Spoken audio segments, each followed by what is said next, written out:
Gloria a Dios. Dios les bendiga, hermanos. Muchas gracias a todos los hermanos que participan siempre en la alabanza y todo lo que se ve, lo visual, las cámaras, las pantallas, obviamente el tiempo de adoración y también el tiempo aún de la bienvenida y la ofrenda y todo. Gracias, hermanos. Y a ustedes, hermanos, bienvenidos. Gracias. Es un gusto, es un placer verlos en este día que ya es 8 de junio, ¿correcto? Ya estamos segundo domingo del mes de junio. Yo creo que no se siente que haya volado el tiempo así, porque recuerdo como que si hace poco estuvimos dando los primeros estudios del año 2025 y ahora ya estamos a medio año, pero vamos a continuar predicando la palabra del Señor, estudiándola y con la ayuda de Dios obedeciéndola, ¿verdad, hermanos? Amén. Proclamando y obedeciendo esa palabra que nos da vida. Así que en esta mañana le voy a invitar que abra su Biblia, hermano, por favor. Y continuamos en el libro de los Jueces. Ya casi vamos terminando. Este mes de seguro terminamos nuestro estudio del libro de los Jueces. Hoy le voy a pedir que abra en el capítulo número 8, pero vamos a cubrir bastante terreno, vamos a decirlo así. Así que vamos a comenzar en el capítulo 8, si son tan amables, hermanos, de encontrarlo. Ahí estamos en el capítulo 8 de Jueces y vamos a comenzar, como dije, vamos a comenzar aquí para que podamos tener como una transición lógica y poder continuar viendo el contexto del por qué las cosas van sucediendo como suceden en este libro de historia. Así que estamos en el capítulo 8 de Jueces y yo voy a leer este capítulo usando la traducción NBLA, la Nueva Biblia de las Américas. Si usted gusta sincronizarse en su Biblia digital lo puede hacer, si trae su Biblia física o si gusta leer otra traducción no hay problema. Solo lo menciono porque hay algunas veces que nos gusta sincronizarnos, ¿verdad? Estar en la misma traducción. Entonces estoy en el capítulo 8, hermanos, ya lo tenemos, ¿verdad? Entonces les voy a pedir que leamos juntos. No tiene que leer en voz alta, pero sígame ahí en su Biblia, desde el versículo 22 en adelante. Jueces 8:22 dice de la siguiente manera: los hombres de Israel le dijeron a Gedeón: reina sobre nosotros tú y tus hijos, y también el hijo de tu hijo, porque nos has librado de la mano de Madián. Pero Gedeón les respondió: no reinaré sobre ustedes, ni tampoco reinará sobre ustedes mi hijo. El Señor reinará sobre ustedes. Quisiera pedirles, Gedeón les dijo, que cada uno de ustedes me dé un zarcillo de su botín, pues tenían zarcillos de oro porque eran ismaelitas. De cierto te los daremos, dijeron ellos, y tendieron un manto y cada uno de ellos echó ahí un zarcillo de su botín. El peso de los zarcillos que él pidió fue de 1,700 siclos, es decir, 19.4 kilos de oro, sin contar los adornos de media luna, los pendientes y los vestidos de púrpura que llevaban los reyes de Madián, y sin contar los collares que llevaban sus camellos al cuello. El verso 27 dice: Gedeón hizo de ello un efod y lo colocó en Ofra, su ciudad, con el cual todo Israel se prostituyó allí y esto vino a ser ruina para Gedeón y su casa. Pero Madián fue sometido delante de los israelitas y ya no volvieron a levantar cabeza. Y el país tuvo descanso por 40 años en los días de Gedeón. Amén. Puede sentarse, hermano. En la lectura que hoy hemos compartido juntos, estamos viendo ya el final de la historia de Gedeón. Como ya llevamos 3 semanas estudiando la historia de Gedeón, porque la historia de Gedeón realmente ocupa 3 capítulos, el 6, el 7 y el 8. Entonces hoy venimos culminando ya esto, hemos leído ya la última parte de la historia, ya Gedeón, la parte final de su vida, ya después de que él liberta, vamos a decir, Dios es el libertador, pero mediante Gedeón los libra de la mano de los madianitas. Los madianitas quedan completamente sometidos, dice la Biblia aquí, a Israel, y nunca más volvieron a levantar cabeza. O sea que fue una, como quien dice, una eliminación total la que Dios les dio a Israel mediante la persona de Gedeón. Pero algo interesante que sucede es que cuando termina la batalla ya todo ha cesado, y ahora los hombres, si ustedes vuelven al verso 22, los hombres de Israel le dijeron a Gedeón, le dijeron: reina sobre nosotros, tú y tus hijos, y también el hijo de tu hijo, porque nos has librado de la mano de Madián. O sea que ellos están muy agradecidos, porque Madián, hermanos, si usted recuerda, los había oprimido por 7 años, pero era una opresión distinta a la que ellos habían experimentado previamente. Era una opresión, vamos a decir, como cuando uno es torturado lentamente, pues. O sea, cuando una cosa es que le caiga el sufrimiento un día y se acabe. Otra cosa es que lo hagan sufrir lentamente, día a día, tras día, año tras año, por 7 años, hasta que Dios levante un libertador. Y eso es lo que Madián hizo. Y lo hizo, podemos decir, directa pero indirectamente. Ellos no estaban directamente matando a Israel. Ellos simplemente estaban destruyendo todos los frutos de la tierra. Estaban destruyendo su ganado, su comida, su sustento. Entonces Israel diariamente vivía desesperanzado. No tenían de dónde sacar comida. No tenían de dónde, de qué manera alimentarse, proveer, planear para el futuro. No tenían. Aparte de eso, tenían miedo, vivían en temor, vivían escondidos, se habían hecho escondites. No sé si usted recuerda. O sea, estaban viviendo en temor. Estaban viviendo, hermano, en opresión, es lo que dice la Biblia. Pero la cosa es que, es como le digo, era una opresión diferente. Era una opresión diferente a lo que habían experimentado. En Egipto estaban bajo opresión, pero tenían alimento, tenían comida. En el desierto se puede decir que estaban sufriendo en ciertos aspectos, pero Dios envió el maná del cielo. Dios hizo brotar agua de una peña. Entonces, ¿qué estamos hablando? Estamos hablando de que por primera vez en una tierra que fluye leche y miel, estaban ahí sin la esperanza de que la tierra les produjera alimento.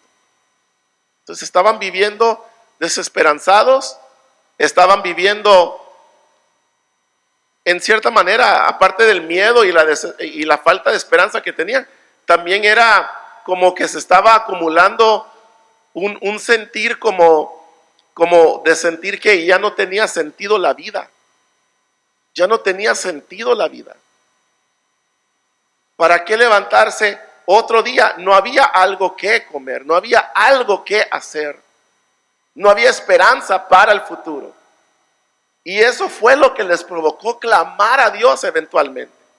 Después de darle la espalda a Dios y volverse idólatras y adorar a Baal, eventualmente llegaron a tal punto que clamaron a Dios de que los volviera a ayudar. Y Dios lo hizo a través de este hombre, Gedeón. Un hombre imperfecto en su totalidad. Desde que lo encontró Dios ahí, estaba escondido. Vivía en temor, igual que los demás. Cuando Dios lo llama y le dice que Él va a librar a su pueblo, Él dice, ¿yo cómo? ¿Cómo lo voy a hacer? Soy el más pequeño. Era dudoso, era temeroso. O sea, era un hombre completamente que no era calificado para esta labor. Pero ese era el punto. El punto era que Dios quería demostrarle a su pueblo que Él era el que siempre había estado con ellos. Él era su fuente de provisión. Él era su fuente de vida. Él era su fuente de salvación. Él era el poderoso de Israel. Entonces, cuando Él llama a Gedeón, lo hace con una intención, con un propósito. Y cuando eventualmente libra a Israel de los madianitas a través de Gedeón, como ya hemos explicado, no quedó duda alguna que fue Dios a través de Gedeón. Incluso cuando estos hombres le dicen a Gedeón, Gedeón, reina sobre nosotros, quédate, sé nuestro rey. Acuérdense, hermanos, que a estas alturas Israel nunca había tenido un rey, pero ellos conocen la monarquía porque lo ven en las naciones de alrededor. Eso es algo que pasa desapercibido.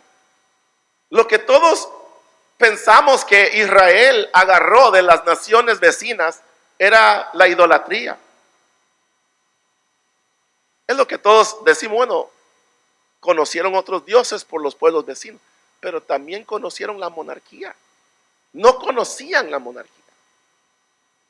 Obvio, en Egipto había que un rey que le llamaban el faraón, pero esta generación no lo conocía. Esta generación, incluso la generación que nació en el desierto, no lo conocía. Aquí ellos conocen el sistema de los monarcas porque han visto las naciones vecinas. Y le dicen a Gedeón, le dicen, reina sobre nosotros. Establezcamos una monarquía aquí. Tú serás el primer rey. Después de ti, tu hijo. Y luego el hijo de tu hijo. O sea, será una línea, un linaje real. Eso es lo que le están diciendo. Y cualquier hombre, especialmente uno que toda la vida, podemos decirlo casualmente, ha sido un hombre que realmente no se destaca en nada. O sea, no ha sido un líder toda su vida, sino que solamente para este motivo lo levantó Dios. Entonces ese hombre pudo haberse enamorado del poder, enamorado de la fama, y pudo haber dicho, amén, hagámoslo. ¿Cuándo me inauguran, verdad? ¿Cuándo me van a dar mi cetro, mi corona, verdad? Mi trono. ¿Dónde será la capital? Entonces él pudo haber respondido de esa manera. Además, pudo haber estado pensando en sus generaciones, en su descendencia, que serían reyes futuros. Pero no lo hizo. Como dije, Dios todo lo que hizo en esta historia fue para demostrarle a Israel que Él era el que había estado con ellos. Entonces Gedeón les responde, yo no reinaré sobre ustedes, ni tampoco mi hijo reinará sobre ustedes. Dice, el Señor reinará sobre ustedes. Entonces Gedeón hace algo, pero noten, hermano, es aquí donde nos vamos mal. Es aquí donde nos va mal la cosa. Cuando hacemos algo aparte de lo que Dios nos ha pedido que hagamos. Cuando a las instrucciones de Dios le agregamos un toquecito nuestro, ¿verdad? Es como a veces, hermano, cuando uno cocina, sigue una receta, pero después dice uno, pero tal vez sabrá mejor si le agrego un poquito más de esto o un poquito más de lo otro, o si en lugar de este ingrediente lo sustituyo con este otro ingrediente. Y al final a veces se arruina la comida por la experimentación que uno está haciendo, ¿verdad? Pero eso es lo que a veces uno intenta hacer con las instrucciones de Dios. Dios a veces nos da la receta para la victoria, para el éxito, para una vida, hermano, de protección, para una vida, hermano, donde Él nos bendice. Es una vida de bendición. Si ustedes vuelven a Deuteronomio y leen la promesa de Dios, el convenio, el pacto que Él hace con Israel a través de Moisés, ¿qué les dice? Si ustedes me obedecen, si ustedes siguen estas instrucciones, yo los bendeciré, yo los protegeré y haré que tengan generaciones, serán fructíferos. Bendeciré su canasta, bendeciré su amanecer, bendeciré su acostar, bendeciré sus generaciones, bendeciré esto, bendeciré el otro. Pero si desobedece, es lo que hace Israel. En lugar de seguir la receta de la bendición, se ponen a pensar y dicen, sería mejor volver a Egipto. Sería mejor, ¿verdad? Mientras Moisés está allá en la montaña, sería mejor no esperarlo. Sería mejor aquí hacer un becerro de oro y postrarnos ante él. Entonces ellos le agregan su propio toque. Y Gedeón hace lo mismo aquí. Con buenas intenciones, me imagino. Les pidió oro. Y con el oro que recibió, porque ellos estuvieron de acuerdo, dijeron, este hombre nos libró de la mano de los madianitas. Démosle cada quien un zarcillo aquí de esto, del otro. En total eran, ¿qué? 19 kilos de oro, sin contar los pendientes y todo lo que te traían los collares de los camellos, lo que venía de Madián, todo eso, o sea, era bastante oro. ¿Y qué hace Gedeón? Gedeón hace un efod. Ahora, yo les voy a hacer una pregunta solo para saber si ustedes saben. No es, hermano, algo para probar su conocimiento bíblico, es simplemente para saber si tengo que explicar o no qué es un efod. ¿Ustedes saben qué es un efod? Entonces, como no saben, ahora sí, le envié una foto, mis hermanos, vamos a ver si ellos pueden poner la imagen aquí en la pantalla, y a ustedes les voy a pedir, mientras ellos hacen eso, que si pueden ir por favor en su Biblia a Éxodo 28. Vayan a Éxodo 28, por favor. Okay. Éxodo 28, si ustedes ven desde el principio del capítulo, tiene un subtítulo. ¿Cuál es ese subtítulo? Las vestiduras sacerdotales. Y el sacerdote era quien abogaba por el pueblo. Era quien venía a presentar ofrendas por el pueblo. Era quien venía a estar en comunión con Dios, pidiendo perdón por los pecados del pueblo. Entonces, el sacerdote tenía que vestirse de cierta manera. Y este capítulo comienza a dar las instrucciones sobre cómo deben de vestirse los sacerdotes. Si ustedes se adelantan al verso 5, vean lo que dice aquí, en el verso 5, 28:5 de Éxodo. Dice, tomarán para ello el oro y la tela azul, púrpura y escarlata y el lino fino. Y el verso 6 dice, harán también el efod, noten ahí, el efod de oro, de tela azul, púrpura y escarlata y de lino fino torcido, obra de hábil artífice. Entonces les está pidiendo el efod. El efod es parte de las vestiduras sacerdotales. Si ustedes ven aquí ahora la pantalla, ven una imagen, esta pieza de vestidura que parece como un mandil, es el efod. Ese es el efod. Y si ustedes se fijan, tiene varias piezas de oro, el efod. Entonces Gedeón, lo que él hace esencialmente, solo para que todos ahora entiendan, él usa el oro para hacerse un efod. ¿Y cuál es el punto del efod? Podemos imaginarnos que su intención era tomar como una posición sacerdotal entre el pueblo, en el que él oficialmente no era un sacerdote, pero en donde él podía en cierta manera abogar por el pueblo, pedir perdón por los pecados del pueblo. Pero ocurrió un problema. Cuando uno hace algo que a veces, hermano, uno tiene las mejores intenciones, pero cuando le agregas a lo que Dios te está pidiendo, te expones a que las cosas te puedan salir mal. Dios no le pidió esto a Gedeón porque Dios conoce a la gente. Gedeón viene, hace el efod, lo pone en su ciudad de Ofra. ¿Y qué creen que ocurrió? Vean, hermanos, vuelvan a Jueces 8, donde estábamos originalmente, en el verso 27. Jueces 8, 27 dice: Gedeón hizo de ello un efod y lo colocó en Ofra, su ciudad, con el cual todo Israel, ¿qué hizo, iglesia? Se prostituyó allí, y esto vino a ser ruina para Gedeón y su casa. O sea que ellos vieron el efod en Ofra y comenzaron a adorarlo. Se volvió el ídolo nuevo de Israel. ¿Cómo ven?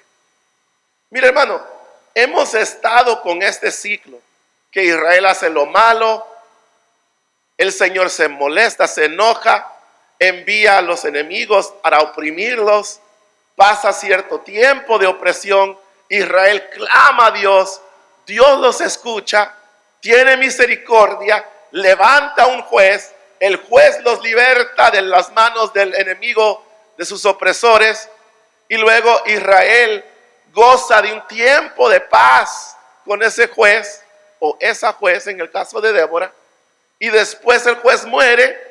¿Y qué ocurre? Vuelven a hacer lo malo otra vez ante los ojos de Dios. Ahora, pero aquí hay una diferencia, y aquí es donde comenzamos a ver una transición en Jueces. Aquí es donde la cosa se va como poniendo peor todavía. Si usted no creía que se podía poner peor, se está poniendo peor la cosa. Déjeme explicarle. Porque antes el juez o la juez hacía lo que Dios le mandó, Israel quedaba libre de sus opresores, gozaban del tiempo de paz hasta que el juez murió. Después que ya no hubiese un juez sobre ellos, es cuando volvían a hacer lo malo. En este caso, teniendo todavía ahí con ellos a Gedeón, teniendo con ellos al juez, se prostituyeron, dice aquí, se volvieron otra vez a la idolatría. Hermano, imagínense, después de todo lo que hemos hablado en esta historia, esa fue la razón.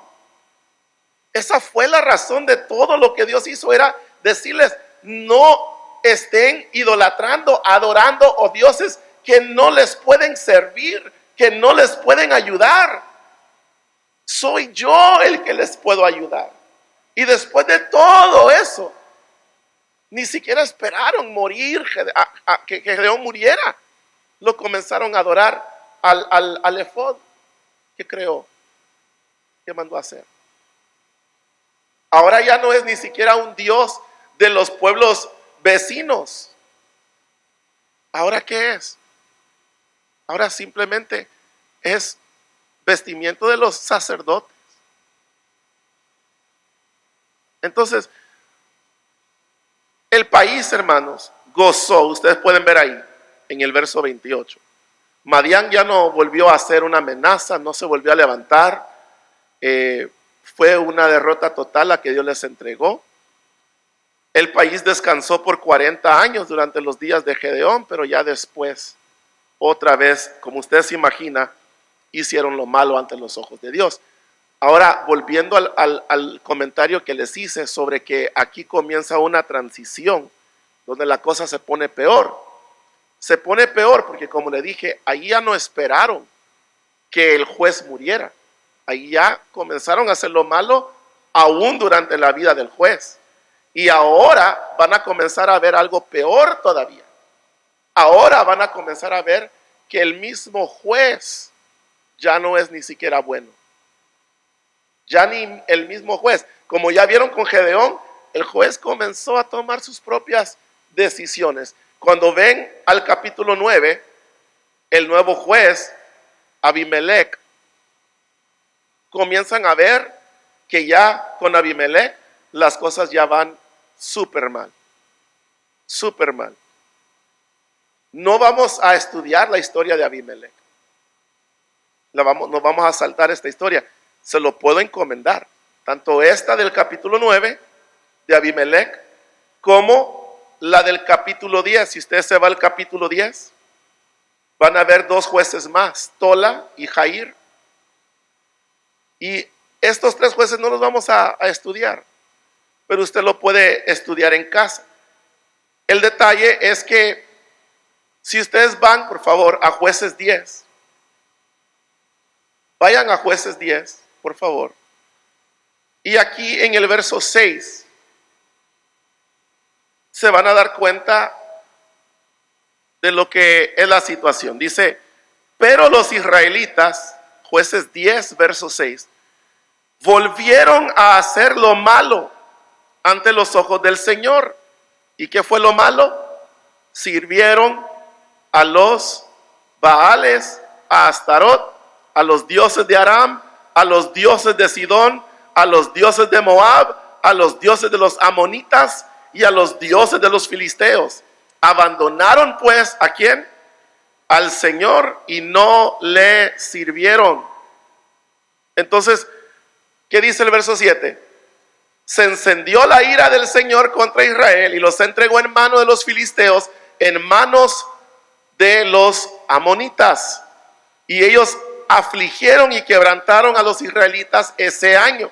Y por 18 años oprimieron a todos los israelitas que estaban al otro lado del Jordán, en Galaad, en la tierra de los amorreos. Eso es importante. Los amonitas cruzaron el Jordán para pelear también contra Judá, contra Benjamín y contra la casa de Efraín, y se angustió Israel en gran manera. Entonces, ¿qué hicieron? Usted conoce la historia, el ciclo. Verso 10. Entonces los israelitas, ¿qué hicieron? Clamaron al Señor: hemos pecado contra ti, porque ciertamente hemos abandonado a nuestro Dios y hemos servido a los Baales. Y el Señor les respondió. ¿Cómo creen que les va a responder? No, miren, ¿cómo creen que les va a responder? Algunos están haciendo, hermano, trampa ahí. ¿Cómo creen que va a responder el Señor? Vean el verso 11. Y el Señor respondió a los israelitas: ¿no los libré yo de los egipcios, de los amorreos, de los amonitas y de los filisteos, cuando los sidonios y los amalecitas y los maonitas los oprimían? Clamaron a mí y yo los libré de sus manos. Pero ustedes me han dejado y han servido a otros dioses. Por tanto, oigan esto, por tanto, no los libraré más. Vayan y clamen a los dioses que han escogido, que ellos los libren en el tiempo de su aflicción. ¿Cómo ven ahora?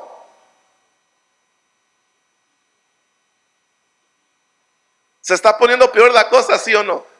Es que, hermano, después de todo eso que Dios hace, para decirles, he sido yo, he sido yo, he sido yo, y aquellos todavía vuelven a lo mismo otra vez. A lo mismo. Primero con el efod.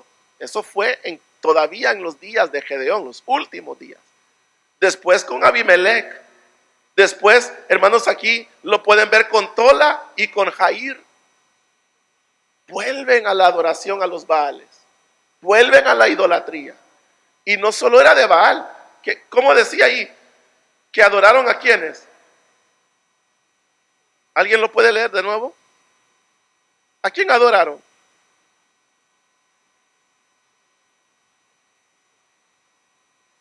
¿Sí lo ven ahí, hermanos? ¿Sí están despiertos? ¿A quiénes adoraron, pues? A muchos más. O sea, porque no solo fue los Baales, fueron Baal, Astarot, los dioses de Aram, mire, plural, dioses de Aram, dioses de Sidón, dioses de Moab, dioses de los amonitas, dioses de los filisteos. Y encima de todo eso, no mantuvieron al que deberían de seguir adorando, que era el Dios de ellos. Ese Dios no lo siguieron adorando, a ese abandonaron. Entonces cuando clamaron a él, hermanos, ¿quién no hubiera respondido igual? ¿Quién de nosotros hubiese respondido diferente?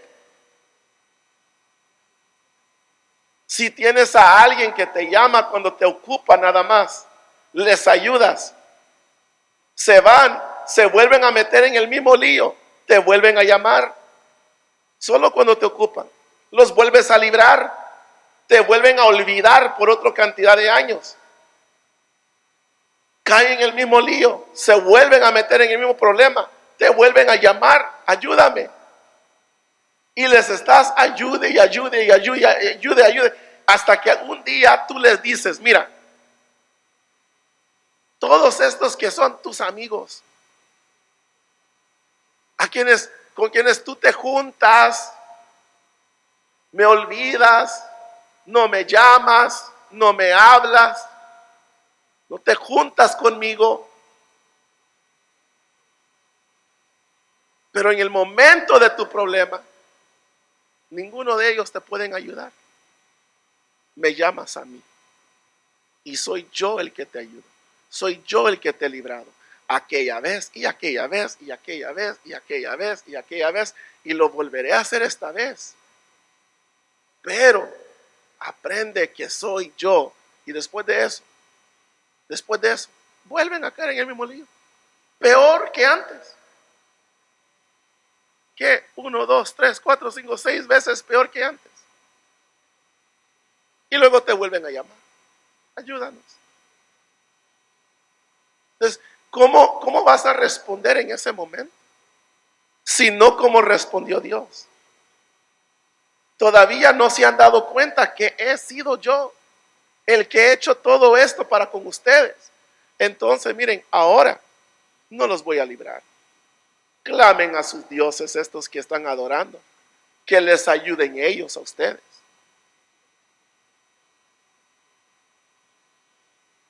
Les puedo decir, hermano, algo y no se enojan. Me gusta esa frase.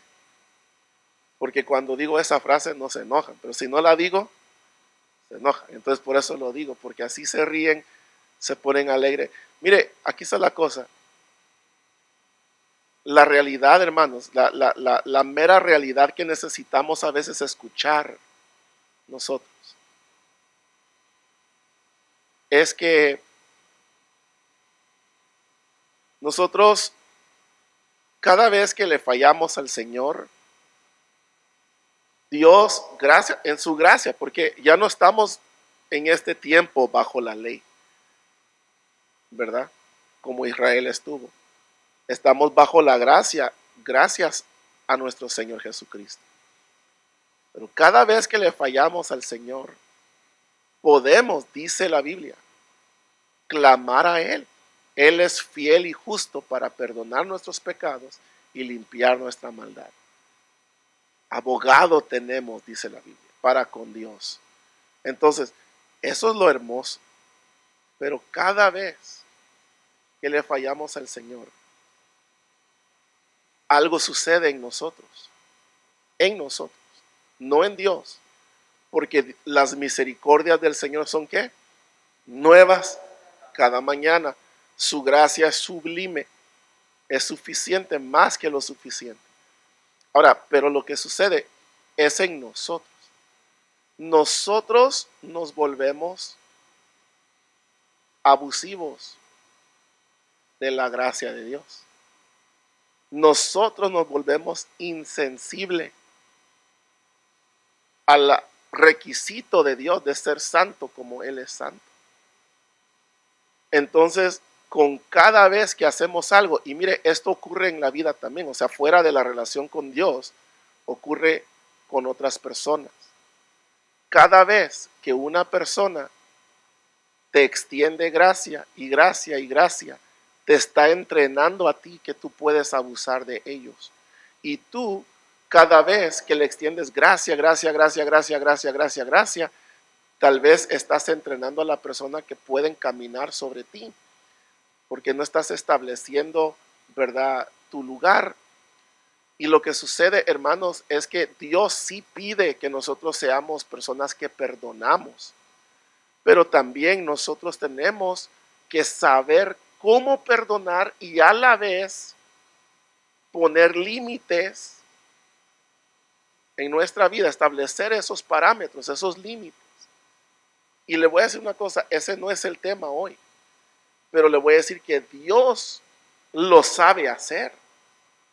Dios perdona, porque dice la Biblia que Él es amor, pero también Dios es justo, que no pasará inocente por culpable, ni culpable por inocente. Entonces, ¿qué es lo que Dios también hace? Dios dice, también es fuego consumidor. Entonces, lo que sucede es que la Biblia es claro en decir que es por nuestros frutos que nos daremos a conocer.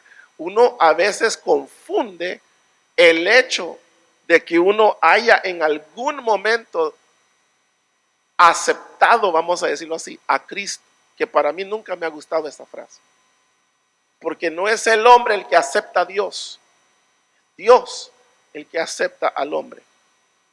Hemos recibido la gracia de Cristo en algún momento, y cuando recibimos la gracia de Cristo en algún momento y después escuchamos que Dios es rico en misericordia, su gracia es infinita, Dios nos perdona, podemos fallar y la salvación no se pierde. Pablo habla de esto en Romanos. Y Pablo dice, entonces, ¿qué pues haremos? Pregunta Pablo a los romanos. ¿Volveremos a pecar para que sobreabunde la gracia de Dios en nuestras vidas? Pablo dice, de ninguna manera. El que vive en ese ciclo como Israel se demuestra insensible en su relación con Dios. Imagínense, aquí utilizó la palabra que Israel se prostituyó adorando al efod, ¿verdad? Yo les podría mostrar pasajes de la Biblia que utilizan esa palabra y en un contexto más fuerte todavía, más fuerte, o sea, tan fuerte que no creerán que está en la Biblia, no creerán que esas palabras están en la Biblia si ustedes la leyeran. Y Dios les está diciendo, ustedes prefirieron entrar en cama con sus ídolos, prostituirse, estar con otros y no conmigo.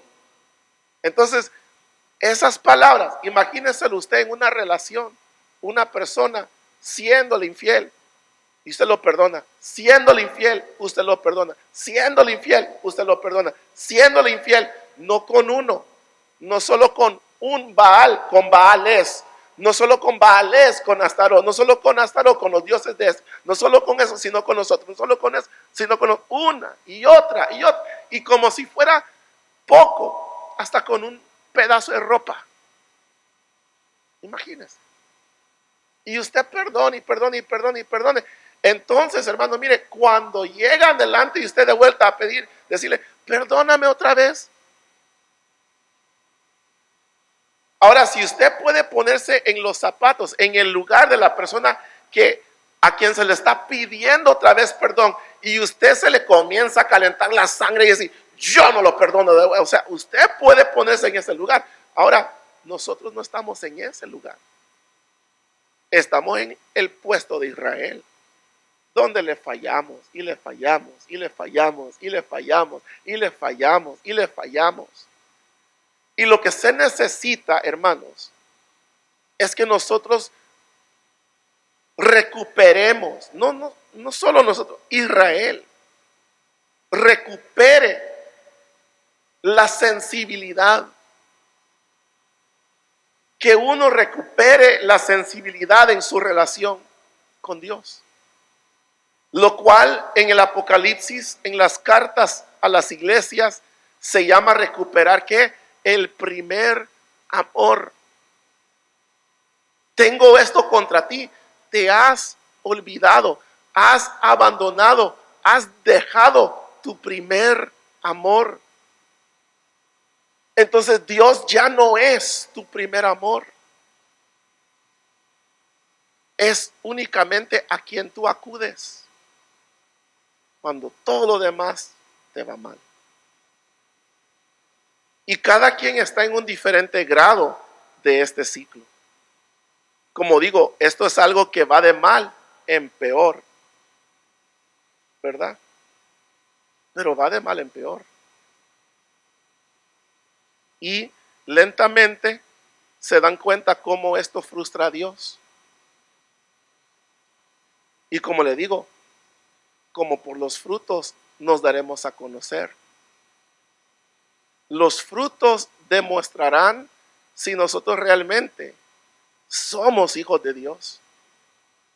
No la decisión que usted pudo haber tomado hace 20 años o 15 años o 10 años o quién sabe cuántos años. Porque lo que usted hace una vez para demostrar si es real, o sea, el compromiso, por ejemplo, así un compromiso matrimonial. Usted lo hace una vez, pero usted tiene que demostrar que ese compromiso es real. ¿Cuándo? O sea, solo una vez, solo ese día. O sea, tiene que vivir de acuerdo a sus votos para demostrar que estuvo usted diciendo la verdad cuando dijo renuncio a las demás mujeres, o renuncio a los demás hombres, o renuncio esto, aquello, estaré contigo en la enfermedad, en lo bueno, en lo malo, en la pobreza y en mis billones de dinero, ¿verdad? Estaré con ustedes, con mi esposa, con mi esposo, siempre. O sea, usted lo tiene que demostrar. Lo mismo es con Dios. No es solo decir unas palabras, repetir una oración y después ya soy inmune al infierno. ¿Quién le ha dicho eso? Cierto que nosotros creemos y enseñamos que la gracia de Dios y la salvación es clara, la Biblia lo dice claramente, es un don de gracia, no por obra, sino por gracia, mediante la fe en Cristo Jesús. Cierto que creemos que esa salvación, como no la ganamos con nuestros méritos, tampoco no lo podemos perder con nuestros errores, por decirlo así. Pero podemos demostrar con nuestras acciones que hemos tenido frutos, que tenemos frutos dignos de arrepentimiento, frutos que demuestran que de verdad hemos renunciado al pecado, de verdad hemos renunciado al mundo, de verdad hemos dicho, ya no seguiré esos dioses de allá afuera, sino que seguiré al Señor mi Dios. Israel era bueno para decir, gracias Señor, cuando los libraba. pero después los frutos no existían. Se volvían otra vez idólatras. Era un ciclo, hermano, ya era un vicio, ya era algo tremendo, una adicción.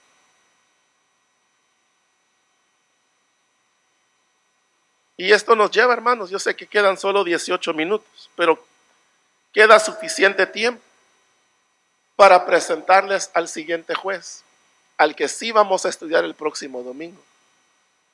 Si quieren, hermanos, volteen al capítulo 11 de Jueces. De Jueces, el capítulo 11. Y aquí tenemos al siguiente juez de Israel, aquí Jefté. Y si usted no ha estudiado la historia de Jefté, les va a gustar. Les va a gustar. Jefté, vamos a ver desde ya aquí, el verso 1. Jefté era, dice, el galaadita era un guerrero valiente. Mira, lo opuesto de Gedeón. Pero mire, dice aquí también, era hijo de ¿quién? Hijo de una ramera. Ahora pregúntese usted, ¿cómo pudo haber ocurrido esto? ¿Cómo pudo haber ocurrido esto? Porque los israelitas estaban ¿qué? Sirviendo a los Baales, adorando a los Baales. Y en la adoración a Baal, ¿qué es lo que hacían? Se acostaban con prostitutas. Era parte de la adoración a Baal. Entonces, el padre de Jefté, un israelita, tuvo relación con una prostituta en su adoración a Baal. Quedó embarazada, dio a luz a este niño, Jefté. Ahora, en el verso 2 dice, la mujer de Galaad, o sea, porque él estaba casado. La mujer de Galaad le dio hijos, y cuando los hijos de su mujer crecieron, echaron fuera a Jefté y le dijeron, no tendrás heredad en la casa de nuestro padre porque eres hijo de otra mujer. Entonces fíjense, aquí ya se comienza a sembrar las raíces de la historia, ¿verdad? Jefté, producto del pecado de su padre. Los hijos legítimos de Galaad lo sacan, lo echan de casa. Ahora, ¿pero por qué lo echan de casa? Lo echan de casa porque no quieren que él reciba parte de la herencia. Porque si se muere el papá, distribuyen a cada uno de los hijos por parejo, ¿verdad? La herencia. Bueno, al mayor siempre había una tendencia de darle más, al primogénito. Pero de ahí a los demás por parejo. Pero la cosa es que quién era el primogénito, no se sabe. Puede que haya sido Jefté. Entonces aquí lo que tenemos es un problema, porque ahora estos lo echan de la casa. Ahora fíjense, ¿usted cree que Jefté tuvo una relación con su mamá? No, ¿por qué? Se lo había dado el papá, pero ¿por qué? Porque ella simplemente era una mujer al servicio de Baal. Fácil. Entonces, cuando echan a Jefté de la casa, miren lo que ocurre. Dice el verso 3, Jefté huyó de sus hermanos y habitó en la tierra de Tob. O sea, es una tierra muy distante, si ustedes ven el mapa. Y hombres indignos se juntaron con Jefté y salían con él. Entonces, aquí ya tenemos otro pedacito del rompecabezas. Se fue Jefté, o sea, huyó, dijo, pues si no me quieren aquí, me voy. Otro tal vez hubiese dicho, no me voy, recibo mi parte de la herencia, ¿y qué me van a hacer? Y siendo él un valiente guerrero, siendo él así, hubiese dicho, no, yo aquí me quedo, ¿y qué me pueden hacer? Aquí me necesitan. ¿Y por qué Porque los amonitas están atacando y ocupan un valiente guerrero. No, dijo, hay ustedes, dijo, para que se vayan dando cuenta la personalidad de Jefté. ¡Ay, ustedes! Y se fue lejos a vivir a Tob. Y se comenzaron a juntar con él estos hombres, dice aquí, indignos. Pero usted ya entenderá qué tipo de hombres habrán sido. Se comenzaron a juntar con él. En el transcurso de todo esto, Jefté creo que no lo menciona aquí. Pero Jefté tiene una hija, la única hija, no tiene otro hijo ni hija fuera de ella, la única criatura que Dios le dio, es una niña. Y bueno, dice, hermanos, en el verso 4, después de cierto tiempo, oigan esto, después de cierto tiempo sucedió que los amonitas pelearon contra Israel. Y cuando los amonitas pelearon contra Israel, los ancianos de Galaad, o sea, los hermanos de Jefté, fueron a traer a Jefté de la tierra de Tob y dijeron a Jefté, ven y sé nuestro jefe para que peleemos contra los amonitas. ¿Y cómo creen ustedes que respondió Jefté? Dijo, mi familia está en problemas. Hermanito, déjame irte a rescatar, ¿verdad? ¿Qué le dijo Jefté? Dice el verso 7, entonces Jefté contestó a los ancianos de Galaad, ¿no me odiaron y me echaron de la casa de mi padre? ¿Por qué pues han venido a mí ahora cuando están en apuros? Ustedes están viendo algo similar en todo esto. Entonces, el verso 8 dice, y los ancianos de Galaad dijeron a Jefté, por esta causa hemos vuelto a ti, para que vengas con nosotros y pelees contra los amonitas y seas jefe sobre todos los habitantes de Galaad. Ahora miren aquí, ahí se le encendieron los ojos. En una caricatura se le ha prendido el foco, ¿verdad? Ahí, ¿verdad? A Jefté. Y miren lo que dijo Jefté, verso 9 dice, Jefté respondió a los ancianos de Galaad, si me hacen volver para pelear contra los amonitas y el Señor me los entrega, dice, mira la pregunta, ¿seré yo el jefe de ustedes? ¿Cómo ven, hermanos? ¿Tiene buenas intenciones o malas intenciones? Dice el verso 10, los ancianos de Galaad dijeron a Jefté, el Señor es testigo entre nosotros, ciertamente haremos como has dicho. Entonces Jefté fue con los ancianos de Galaad y el pueblo lo hizo cabeza y jefe sobre ellos. Y Jefté habló todas sus palabras delante del Señor en Mizpa. Ahora, vamos a dejar aquí un momento la historia, aquí en el verso 11, porque la historia es muy buena y no la quiero apurar. Pero lo que les voy a decir, Jefté decidió volver con sus hermanos. Lo hicieron el jefe militar, o sea, prácticamente el juez de Israel. Entonces, él ahí, como juez de Israel, note que es diferente porque lo que les he venido diciendo. Dios, ¿qué les dijo? ¿Que les iba a levantar un juez? Lo leímos así, cuando clamaron a Dios, cuando atacaron a los amonitas y clamaron a Dios, ¿qué les dijo Dios? ¿Déjeme salvarlos? ¿O qué les dijo? No, clamen a sus dioses por allá, ¿verdad? Entonces, ocurre que lo atacaron a Israel y fueron a llamar ellos. O sea, ¿fue Dios el que levanta entonces a Jefté? No, van ellos a buscarlo. Y van ellos, porque ahora es ya no el intento de Dios de salvar a su pueblo, el esfuerzo de Dios, sino que ahora es el esfuerzo de ellos mismos, buscando quién les puede ayudar. Y como suele suceder con Israel, le tienen que pedir ayuda al que le han cometido un error, o sea, al que han maltratado, al que han abandonado, al que han rechazado. Le tienen que ir a pedir perdón.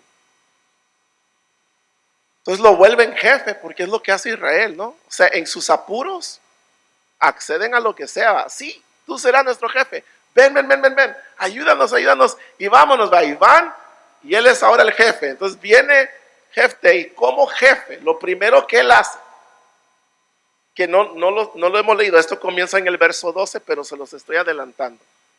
lo primero que él hace es envía mensajeros al rey de los amonitas, al rey de Amón, porque hay una disputa. La razón del ataque es que hay una disputa por el terreno, por la tierra. El rey de Amón piensa que cuando Israel vino de Egipto a habitar la tierra de Canaán, que le quitaron esa tierra a él, a sus antepasados. Entonces, él viene por la tierra que él dice le pertenece originalmente a ellos. Jefté manda mensajeros y le pregunta, ¿por qué quieres pelear? Y esa fue la respuesta del rey.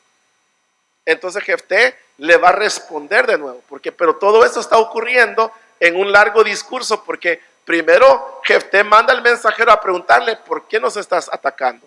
Él le manda la respuesta, porque me quitaron mi tierra hace 300 años. Entonces Jefté viene y les vuelve a mandar otra vez mensajeros, no te quitamos la tierra a ti. Y les explica toda la historia, ¿verdad? O sea, es una de ir y venir y de ir y venir, y no llegan a un acuerdo. Entonces deciden entrar en batalla. Ahora, es aquí, hermano, donde al momento de entrar en batalla, Jefté hace un voto con el Señor, ¿verdad? Hasta ahí la voy a dejar. No, es que si no, después me regañan por pasarme del tiempo, hermano. Pero aguántense, hermanos, hasta el próximo domingo, porque les va a gustar el resto de esta historia. Pero el asunto es que Jefté hace un voto, ¿verdad? Hace un trato con Dios. Y ese trato, no quiero revelar mucho más, pero ese trato es algo fuerte que después van a ver cómo afecta la historia de Jefté.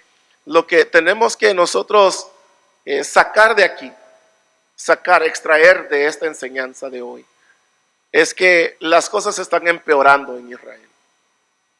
Ahora Israel está prácticamente sin Dios, en el sentido de que Él está dejando que ellos vean cómo le hacen por un momento, porque ya ellos se han vuelto tan rebeldes, tan idólatras, que Dios está en un momento donde les está dejando a ellos luchar por sí mismos.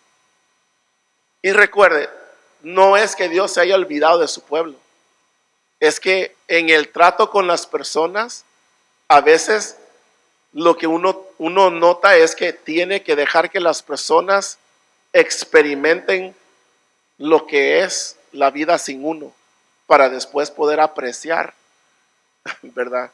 Tener a ese Dios con ellos. Entonces, cuando ellos vivan un tiempo sin Él, intenten, luchen sin Él, entonces es cuando lo van a anhelar más, lo van a querer más. Entonces, siempre es un intento. Toda la Biblia es la historia de cómo Dios, a través de Jesucristo, su Espíritu Santo, está intentando tener una relación con la corona de su creación, que es el ser humano. Amén. Pero en sus términos, no en los nuestros. Amén. Así que dejemos hasta aquí la historia y pidámosle al Señor que nos ayude, hermanos, que nos ayude a no caer en la trampa de Israel, donde estamos atrapados en un ciclo, donde clamamos a Él cuando lo necesitamos, nos olvidamos de Él, nos volvemos cada vez más insensibles y nuestros frutos no demuestran que hemos realmente arrepentido de nuestros pecados, ¿verdad? Entonces, que el Señor nos haga sensibles, que volvamos a nuestro primer amor, que vivamos deseando adorar a Dios, demostrando que Él es nuestro Rey, nuestro Señor, y que no estemos añadiendo o haciendo las cosas como queramos nosotros, sino como Dios quiere. Pidámosle a Dios ayuda. Yo les quiero invitar a que se pongan de pie, hermanos. y le demos gracias a Dios. Hagamos esta oración. Padre, te damos gracias en esta mañana, Señor. Padre, te suplico, te pido que esta palabra, Señor, no regrese a ti vacía.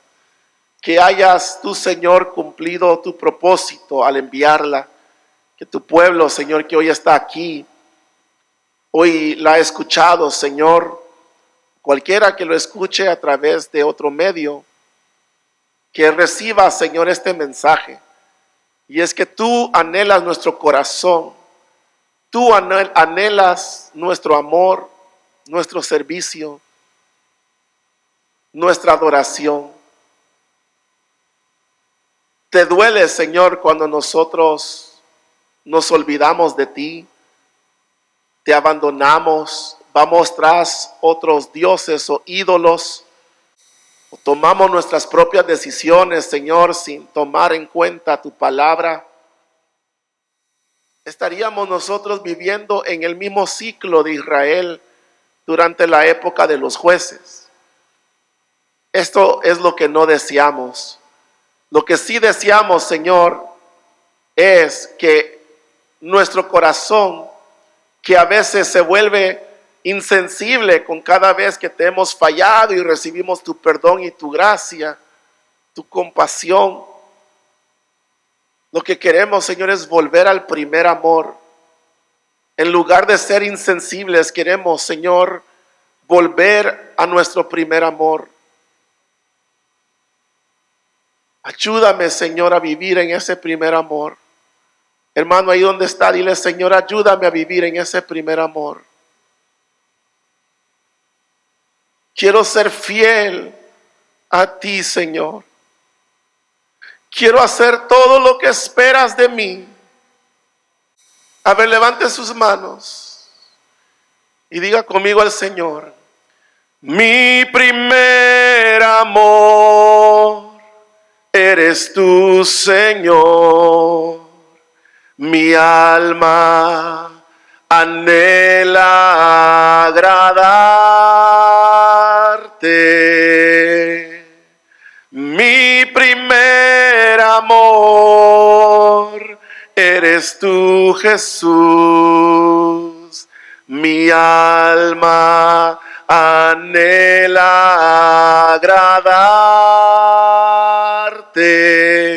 Yo quiero ser fiel a ti, Señor,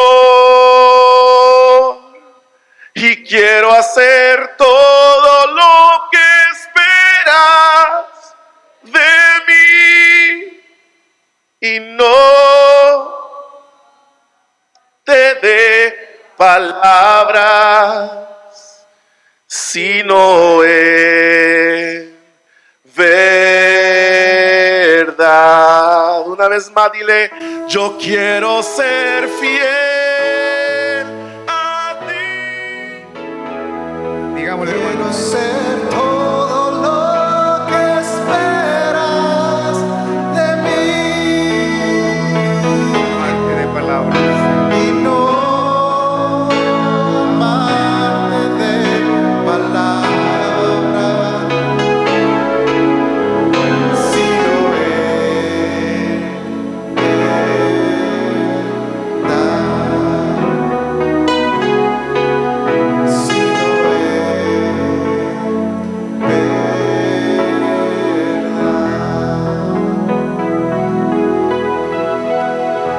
amén. Si es para el Señor ese aplauso, démoselo fuerte, amén. Puede tomar su asiento. Ya nos vamos a ir, solamente yo creo que nos quedamos así como en suspenso, ¿verdad? Cuando él dijo el hermano, hasta el próximo domingo, amén. Esperamos verlos el próximo domingo, ¿verdad? Para seguir escuchando. Es bien bonito porque acuérdese de que tal vez ahorita saliendo de la iglesia vamos a ir al carro, a la casa, a buscar la continuación, ¿verdad? Pero seamos realistas, ¿verdad? O sea, a veces hay cosas en la Biblia que no sabemos bien la interpretación o no le entendemos o algo. Y para eso venimos acá, para aprender, ¿verdad? Porque que es nuestra escuela espiritual. Amén. Oramos, Padre Santo. Señor, te damos las gracias por esta mañana, Señor, que nos has permitido estar acá, Señor, reunidos. Gracias porque nos trajiste con bien. Señor, te pedimos que nos lleves con bien a donde quiera que vayamos, Señor. Te pido, Padre, que guardes, Señor, a cada persona, Señor, en esta mañana. Si usted tiene alguna petición, hermano, hermana, yo sé que ya oramos por ellas, dígale al Señor nuevamente: Señor, te pido nuevamente, Señor, y sabemos, hermanos, que el Señor no se olvida. Tal vez digámosle mejor: dame paciencia para poder ver esa respuesta. En el nombre de Jesús, Padre, nos despedimos de este lugar, más no de tu presencia. Gracias. Amén y amén. Dios les bendiga, hermanos. Amén.